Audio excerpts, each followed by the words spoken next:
You can go to heaven and go to hell. You have to obey the Supreme Court. Move from where you are sitting and go and sit at your proper place. No, so I'm asking you. Is that nothing they could have done? They could not have brought that to the attention of the speaker. They could have done the speaker couldn't see the people sitting in the wrong place. Somebody has to go and point it out to the speaker. This is clear unruliness. Okay. Clear unruliness. The speaker is allowing the NDC people to disobey the Supreme Court.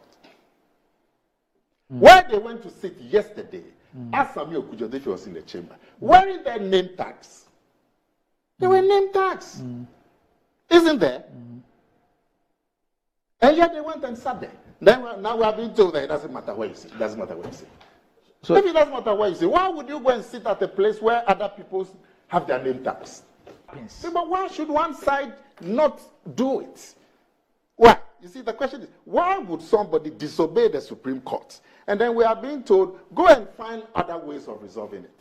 What other ways are there? What order is more final than the order from the Supreme Court? Yeah, but people disobey court decisions all the time. But the same law provides for how to deal with them. You have to be arrested. When you hear them, they say there's separation of powers.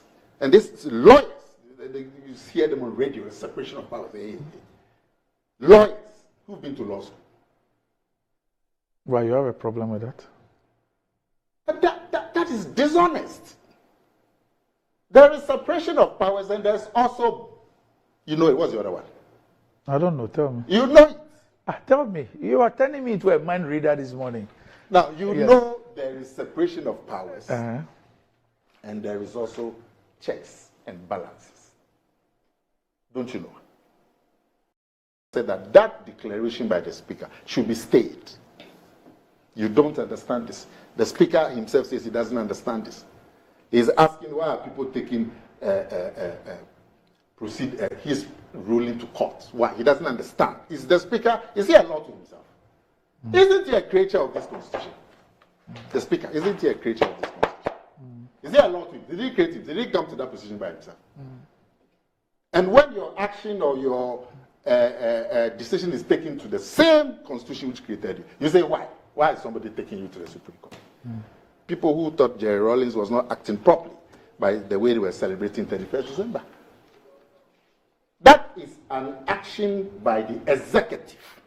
The Supreme Court told the executive, you cannot celebrate 31st December in the way that you are celebrating it. That is a Supreme Court pronouncement on the executive. And Jerry Rawlings obeyed. The speaker is being unruly, and the NDC side too is being unruly. Now they say we should go and sit down somewhere and talk about it. On what we've been told, Bagbin's statement yesterday or 2 days ago. To sit down and talk about what? The Supreme Court has given a simple ruling. He says that your declaration of force is vacant and the effects thereof state. What is difficult about this? What is that? They say we should go and sit down somewhere and do what? But they say that shows you the absurdity and the foolishness that we are suffering. Because somebody can stand on this thing that they are saying and go and sit in the speaker's chair tomorrow. Because they say we can sit anywhere.